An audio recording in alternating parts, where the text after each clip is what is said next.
Hello everyone, welcome to Unacademy. कैसे हैं आप सभी? मैं उम्मीद करता हूँ आप सब अच्छे होंगे और बहुत ही अच्छे से अपने एग्ज़ाम्स की प्रिपरेशन भी कर रहे होंगे, ऐसा मैं मानता हूँ।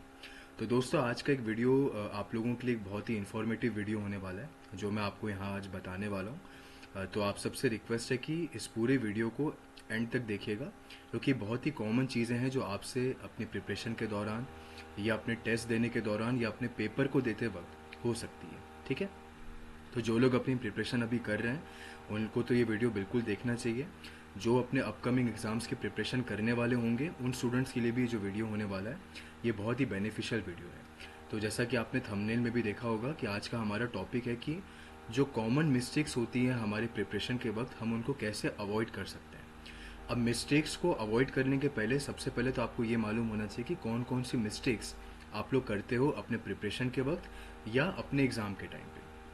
So, what are the common types of mistakes that we often perform during our preparation time और during the time of giving the paper? तो पहले तो अपन मिस्टेक्स को समझते हैं। देखिए, अब मिस्टेक्स को अपन अलग अलग तरीके से क्लासीफाई कर सकते हैं। जैसे मान लीजिए कि आपने एक मिस्टेक जो होती है आपकी, वो होती है कैलकुलेशन मिस्टेक। ठीक है, मैं आपको हर एक टाइप का यहाँ पर पॉसिबिलिटी बताऊंगा जो आप लोग से हो सकता है यहाँ पर। तो एक हमारी कैटेगरी निकल के आती है जिसको अपन बोलते हैं कैलकुलेशन मिस्टेक। अब कैलकुलेशन मिस्टेक्स जो होती है ये आपको तभी ज़्यादा देखने को मिलेगी जब आप न्यूमेरिकल क्वेश्चंस की प्रैक्टिस करते हो या न्यूमेरिकल क्वेश्चंस को आप एग्ज़ाम में सॉल्व करते हो। तो आपने पूरा कॉन्सेप्ट वहाँ पर सही तरीके से अप्लाई किया, आपने फॉर्मूला भी जो रिक्वायर्ड था वहाँ पर उसको भी करेक्ट तरीके से अप्लाई किया, लेकिन जिस वक्त आपको कैलकुलेशन करना था, क्योंकि यहाँ पर होता क्या है कि आपके पास कैलकुलेटर होता नहीं है। ठीक है, आपको विदाउट कैलकुलेटर अपने क्वेश्चंस को सॉल्व करना होता है, तो उसमें ऑफनली मिस्टेक्स होने की चांसेस होती हैं। तो आपको अगर लग रहा है कि आपसे कैलकुलेशन मिस्टेक्स काफ़ी ज़्यादा हो रही हैं, आपको कॉन्सेप्ट अच्छे से आता है, आपको फॉर्मूला याद है, तो आप सबको यहाँ पर क्या करना चाहिए, इसको अवॉइड करने के लिए you should practice lots of numericals.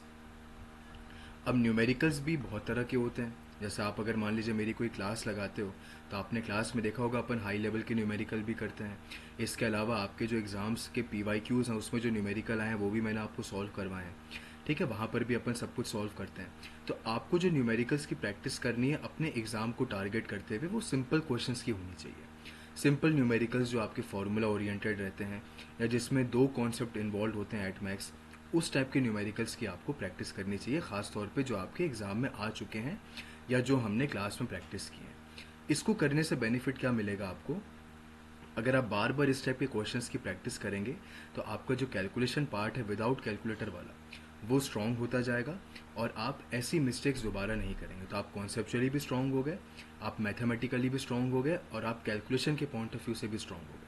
तो आपसे क्वेश्चंस में मिस्टेक नहीं हो, क्योंकि डेफिनेटली भले ही फ्रीक्वेंसी कम होती है लेकिन न्यूमेरिकल्स पूछता ज़रूर है। कोई भी एग्ज़ाम की आप तैयारी कर रहे हो तो न्यूमेरिकल्स पूछे जाते हैं। ख़ासकर अगर आप कोई AE एग्ज़ाम की तैयारी कर रहे हो तो वहाँ पर जो न्यूमेरिकल्स आते हैं उनका लेवल कंपैरेटिवली आसान होता है, तो आप इसको आराम से सॉल्व कर सकते हो। लेकिन इसको अवॉइड करना है आपको, तो बहुत सारे न्यूमेरिकल्स आपको सॉल्व करने हैं। तो न्यूमेरिकल सॉल्व करने के पहले भी आपको सब्जेक्ट की थ्योरी आनी चाहिए। तो without knowing the theory you should not solve the numerical. ऐसा मेरा हमेशा से मानना रहा और यही मैं हमेशा अपने स्टूडेंट्स को गाइड करता आया हूँ कि पहले आप थ्योरी में अपना कमांड स्ट्रॉन्ग करो, सारे फॉर्मूले, उसका डेरिवेशन भी समझो कहाँ से वो चीज़ आई, उसके बाद अब न्यूमेरिकल सॉल्व करो, तो कभी भी आपसे मिस्टेक्स नहीं होंगी। इसके अलावा जो मिस्टेक्स आप लोगों से हो सकती है वो हो सकती है कॉन्सेप्चुअल मिस्टेक। वो हो सकती है कॉन्सेप्चुअल मिस्टेक्स। अब कॉन्सेप्चुअल मिस्टेक्स का मतलब क्या होता है कि आपका जो कॉन्सेप्ट है वो थोड़ा कमज़ोर है, यानी कि lack of concept. Lack of concept, lack of concept का मतलब कि आपने जो भी अभी तक पढ़ा है या तो उसको आपने एकदम डिटेल में नहीं पढ़ा होगा, जिसको आप लोग बोलते हो ना कि ऊपर ऊपर से पढ़ लिया, या तो आपने उस तरीके से पढ़ा होगा, या तो अपने आप समझने की कोशिश करी होगी और आपने उसको गलत समझ लिया होगा। तो अगर आपने गलत समझा है, ठीक है, ठीक से इसको अंडरस्टैंड नहीं किया, तो डेफिनेटली आपका जो कॉन्सेप्ट है वो कहीं ना कहीं कमज़ोर पड़ेगा। और बहुत सारे जो थ्योरेटिकल क्वेश्चन होते हैं, है ना, वो आपके कॉन्सेप्ट बेस्ड रहते हैं, कहीं ना कहीं से वो आपके डीप कॉन्सेप्ट से रिलेटेड होते हैं। जो भी आपके ऑब्जेक्टिव पेपर्स होते हैं वहाँ पर डीप कॉन्सेप्चुअल क्वेश्चंस पूछे जाते हैं, जिसके लिए आपका थ्योरी का स्ट्रॉन्ग होना और कॉन्सेप्ट के ऊपर कमांड होना बहुत इंपॉर्टेंट होता है। तो कॉन्सेप्चुअल मिस्टेक्स को अवॉइड करने का सबसे अच्छा तरीका होता है कि आप अपने आप ना पढ़ें किसी चीज़ को। ख़ासकर अगर आप पहली बार कोई चीज़ पढ़ रहे हो तो उसको आप अपने आप मत पढ़ो, आप उसको अपने फैकल्टी से डिस्कस करो। या तो आप एक डेडिकेटेड कोर्स लेके भी पढ़ सकते हो, ठीक, या तो आप इसको अपने फैकल्टी से डिस्कस कर सकते हो, क्लास के बीच भी कर सकते हो, या जो हमारे टेलीग्राम ग्रुप्स होते हैं वहाँ पर भी कर सकते हो, है ना। हम अक्सर यहाँ पर डाउट्स भेजते ही रहते हैं बच्चे लोग, तो हम इसको सॉल्व भी करके समझाते हैं। तो कॉन्सेप्चुअल मिस्टेक अगर आपसे हो रही है, जैसे मान लो कि आपने क्वेश्चन सॉल्व किया, आपके हिसाब से आपने सही कॉन्सेप्ट अप्लाई किया और क्वेश्चन को सॉल्व कर दिया। अगर आपका कॉन्सेप्ट 100% करेक्ट होगा तो आपका आंसर रॉन्ग हो ही नहीं सकता। लेकिन आपकी अंडरस्टैंडिंग के बावजूद भी अगर आपका आंसर गलत हो रहा है, इसका मतलब है कि आप कहीं ना कहीं कॉन्सेप्ट में पीछे हो। तो कॉन्सेप्ट को स्ट्रॉन्ग करने के लिए मैंने क्या बताया, आप अपने आप से कोई सब्जेक्ट मत पढ़ो, आप किसी अच्छे फैकल्टी के गाइडेंस में, उनके मार्गदर्शन में किसी कोर्स को पढ़ो, किसी सब्जेक्ट को पढ़ो, उसको समझो, सेल्फ स्टडी करो, उसके बाद जाके आप क्वेश्चंस बनाओ। कॉन्सेप्ट को स्ट्रॉन्ग करने के लिए, क्योंकि क्या होता है, एक बार आपका कॉन्सेप्ट स्ट्रॉन्ग होता है तो बाद में वो चीज़ आपके दिमाग से निकल भी जाती है। तो आपको यहाँ पर और क्या करना पड़ेगा, आपको यहाँ पर अपने सब्जेक्ट को फ्रीक्वेंटली रिवाइज भी करना पड़ेगा। सो फ्रीक्वेंट रिवीजन इज़ रिक्वायर्ड, ठीक है। डेली आपको हर एक सब्जेक्ट का रिवीजन करना है जो आपने पढ़ा है, क्योंकि ह्यूमन ब्रेन की टेंडेंसी होती है, अगर लंबे समय तक आपने किसी सब्जेक्ट का रिवीजन छोड़ दिया जो आपने पहले पढ़ लिया है, तो वो सब्जेक्ट ऑटोमेटिकली आपके दिमाग से वॉश आउट होता जाएगा, बिकॉज उसी बीच में आप न्यू सब्जेक्ट्स भी पढ़ रहे होते हो। तो न्यू सब्जेक्ट्स को पढ़ने के चक्कर में जो सब्जेक्ट आपने ऑलरेडी पढ़ लिए रहते हैं, उनका जो कॉन्सेप्ट है वो आपके दिमाग से ग्रेजुअली क्या होता है, निकलने लगता है। इसलिए आपको बार बार जितना समय आपका हो सकता है वो आपको रिवीजन में देना है। नया सब्जेक्ट भी अगर आप पढ़ रहे हो तो उसके साथ भी आपको पुराने सब्जेक्ट का रिवीजन साथ साथ लेके चलना है। तो अगर आप फ्रीक्वेंटली रिवाइज करोगे, अपने फैकल्टी से कॉन्सेप्ट्स को डिस्कस करोगे, अच्छा लेक्चर देखोगे, तो आपसे कॉन्सेप्चुअल मिस्टेक्स फिर नहीं होंगे, ठीक है। इसके अलावा जो बड़ी अजीब टाइप की मिस्टेक्स है, जिसको आप ही लोगों ने नाम रखा हुआ है, क्या बोलते हो आप लोग उसको, सिली मिस्टेक्स, है ना। आए दिन बच्चे लोग जब आस्क मी एनीथिंग सेशन होता है या जो डाउट सेशन होता है, उसमें यही बोलते हैं, सर हमसे सिली मिस्टेक हो गई। सिली मिस्टेक होने के कारण जो हमारा पेपर था उसमें हमारे नंबर कम हो गए। ऑब्वियस सी बात है, आप जो भी पेपर दोगे उसमें आपको नेगेटिव मार्किंग भी फेस करनी पड़ेगी। तो अगर आपने क्वेश्चन रॉन्ग किया है तो definitely you have to accept the negative marking also. तो नेगेटिव मार्किंग बहुत ही बड़ा जुर्माना होता है। आप क्वेश्चन सही करोगे, लेकिन अगर मान लो आपने कोई क्वेश्चन गलत कर दिया, उसमें नेगेटिव मार्किंग होगी, तो आपके नंबर जो होते हैं वो 1 मार्क्स तो आपके कटते ही कटते हैं, लेकिन उसके अलावा जितने भी नंबर्स की आपकी नेगेटिव मार्किंग होती है उतने नंबर आपके और कट जाते हैं, चाहे वो 1/4 हो, चाहे 1/3 हो, जैसा भी हो, ठीक है। तो इतने टोटल नंबर आपके वहाँ पर लॉस होते हैं। और ये जो कॉम्पिटिटिव एग्ज़ाम होते हैं, बहुत बच्चे इसको फेस करते हैं, उसमें आपकी रैंकिंग काफ़ी पीछे हो जाती है, और रैंकिंग की वजह से आपको जो मिलना चाहिए था आपकी मेहनत के हिसाब से, वो आपको मिल नहीं पाता। तो सिली मिस्टेक्स जिसको आप लोग बोलते हो, इसको अवॉइड करने का सबसे अच्छा तरीका होता है practice an number of questions. तो आपको क्वेश्चंस की प्रैक्टिस ज़्यादा करनी है। ये भी आपको तब करना है जब आप एकदम कॉन्फिडेंट हो कि आप थ्योरी में कमांड आपका आ चुका है, थ्योरी आपका स्ट्रॉन्ग हो चुका है, सब्जेक्ट्स का आपने फ्रीक्वेंटली रिवीजन भी किया है। उसके बाद आपको क्वेश्चंस की प्रैक्टिस करनी है। इसके आपके पास अलग अलग सोर्स हो सकते हैं, और टाइम टू टाइम हम लोग भी आपको क्वेश्चंस की प्रैक्टिस करवाते हैं। चाहे यूट्यूब की बात करो तो यूट्यूब पे भी हम आए दिन आपको करवाते हैं, हम स्पेशल क्लासेस में आपको क्वेश्चंस की प्रैक्टिस करवाते हैं। तो क्वेश्चंस का तो आपके पास बहुत सोर्स है, आप कहीं से भी करो, अपने एग्ज़ाम्स के क्वेश्चंस को अच्छे से प्रैक्टिस कर सकते हो। तो जितने ज़्यादा क्वेश्चंस की प्रैक्टिस करोगे, आपका जो ये वाला मिस्टेक होता है, ये मिस्टेक्स की जो फ्रीक्वेंसी है वो कम हो जाएगी, ठीक। एक तो ये हो गया। दूसरा, सारी मिस्टेक्स को रेक्टिफाई करने का सबसे अच्छा तरीका होता है, सबसे पहले आप थ्योरी पढ़ो, स्ट्रॉन्ग करो अपना कॉन्सेप्ट, और उसके बाद उसको स्ट्रॉन्ग करने के बाद आप यहाँ पर क्या दो, मॉक टेस्ट। आप यहाँ पर दो मॉक टेस्ट, और मॉक टेस्ट को एज अ लर्निंग आपको देना है। मॉक टेस्ट के नंबर से आपको ना ही ओवर कॉन्फिडेंट होना है, ना ही अंडर कॉन्फिडेंट होना है, ये सिर्फ आपकी प्रैक्टिस के लिए है। जितनी भी मिस्टेक्स के दायरे मैंने आपको बताया, ये सब की सारी मिस्टेक्स आपकी यहाँ पर कम हो सकती है if you have given sufficient number of mock test, क्योंकि जो भी मिस्टेक्स होंगी आपकी वो मॉक टेस्ट में होंगी। मॉक टेस्ट को सीखने के तौर पे भी आपको देना है, और मॉक टेस्ट को सीरियसली आपको देना है। मॉक टेस्ट में अगर आपके नंबर कम आ रहे हैं तो आप उसको समझो कि क्यों नंबर कम आ रहे हैं, क्या आपसे क्वेश्चंस क्यों नहीं बने, क्या वो चीज़ आपके नोट्स में मिसिंग थी, क्या वो चीज़ आपको आती थी पर आप उसको टाइम पे अप्लाई नहीं कर पाए। अगर नोट्स में मिसिंग थी तो फैकल्टी से डिस्कस करो। अगर नोट्स में मिसिंग नहीं है, नोट्स में है पर आप अप्लाई नहीं कर पाए तो अगेन रिवीजन करो। अगर आपसे कैजुअल मिस्टेक होती है या सिली मिस्टेक होती है तो आपको और क्वेश्चंस बनाने की ज़रूरत है। ठीक, उसके लिए मॉक टेस्ट सबसे अच्छा सोर्स होता है। चाहे आप किसी भी एग्ज़ाम की तैयारी करो, आपको मॉक टेस्ट तो यहाँ पर डेफिनेटली अच्छे तरीके से देना ही चाहिए। ठीक है, इसको अगर आप सीरियसली दोगे तो आपको यहाँ पर जो आपके सामने क्वेश्चन आएंगे उन क्वेश्चन को अटेम्प्ट करने का तरीका पता चलेगा। ठीक है, क्योंकि लैंग्वेज घुमा के देता है यहाँ पर भी तो आपके थ्योरी में वही चीज़ें रहती है लेकिन यहाँ लैंग्वेज घुमा देता है। कैलकुलेशन मिस्टेक वाली पार्ट आपसे इम्प्रूव हो जाएगी क्योंकि न्यूमेरिकल्स भी पूछता है। और आपको ईमानदारी से टेस्ट देना है, ऐसा नहीं कि आप टेस्ट दे रहे हो यहाँ पर आप नोट्स पलटा के दे रहे हो, ऐसा नहीं करना। नहीं आता तो नहीं आता। मेन पेपर में भी तो आपके पास नोट्स नहीं होंगे, मेन पेपर में भी आपके पास कैलकुलेटर नहीं होगा, मेन पेपर में भी आपके पास कोई सोर्स अवेलेबल नहीं होगा। आपको बस आपके सामने क्वेश्चन है और आप हो, आपको बस उस क्वेश्चन को सॉल्व करना है। तो कैसे आप उस क्वेश्चन को इफेक्टिव मैनर में सॉल्व करोगे वो आपको अच्छे से आना चाहिए। उसके लिए you have to practice mock test. अच्छा, एक और जो चीज़ आपको मैं और अच्छे से बताना चाहता हूँ that is regarding negative marking. अब नेगेटिव मार्किंग जो होती है आपके पेपर में, ठीक है, अक्सर सारे पेपर में आपकी नेगेटिव मार्किंग होती है। नेगेटिव मार्किंग को अप्लाई करने मतलब उसको अगर हटाना चाहते हो आप तो उसके लिए क्या करना पड़ेगा, आपके पास गट्स होना चाहिए क्वेश्चन को छोड़ने के लिए। अगर आपको लग रहा है कि हाँ ये क्वेश्चन मुझे आता है लेकिन बहुत ज़्यादा ये मेरा टाइम कंज्यूम कर रहा है, आपको ऐसा नहीं कि डायरेक्टली क्वेश्चन देख के छोड़ देना है। आपको उस क्वेश्चन में टाइम इन्वेस्ट करना है, आपको सॉल्व करके देखना। लेकिन जहाँ आपको लग रहा है कि नहीं यार ये क्वेश्चन बहुत ज़्यादा मेरे को अंदर डीप में लेके जा रहा है, मेरे को कंफ्यूज कर दे रहा है, मुझे बार बार इस क्वेश्चन को बनाना पड़ सकता है, then you have to leave the question. भले ही वो क्वेश्चन आपको आता हो लेकिन you should have a guts to leave that question. क्योंकि अगर आपने वो क्वेश्चन बनाया, आपने सॉल्व करके अपना टाइम भी इन्वेस्ट किया, आपका आंसर भी नहीं आया, अगर आया तो गलत आ गया, उसमें आपकी नेगेटिव मार्किंग है। ठीक है, नेगेटिव मार्किंग और कैसे हो सकती है, मान लीजिए कि आपके सामने कोई क्वेश्चन था, ठीक है, आपने उसका रॉन्ग आंसर टिक कर दिया। कई बार ऐसा होता है कि सिमिलर टाइप के ऑप्शंस आपको देखने को मिलते हैं और आपने रॉन्ग आंसर टिक कर दिया तो भी नेगेटिव मार्किंग होती है। अच्छा, एक और चीज़ आपको मैं बताना चाहता हूँ, नेगेटिव मार्किंग को अगर आपको अवॉइड करना है तो you should be very much clear with the concept of units. तो आपका जो कमांड होना चाहिए यूनिट्स के ऊपर, जो भी क्वांटिटीज़ आप लोग यूज़ करते हो अलग अलग सब्जेक्ट्स में, उसमें रिस्पेक्टिवली यूनिट्स होती हैं।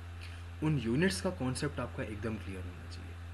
कई बार ऐसा होता है कि आपने किसी पर्टिकुलर यूनिट में कोई क्वेश्चन को सॉल्व किया लेकिन एग्ज़ाम में जो क्वेश्चन आया उसमें यूनिट अलग दे दिया।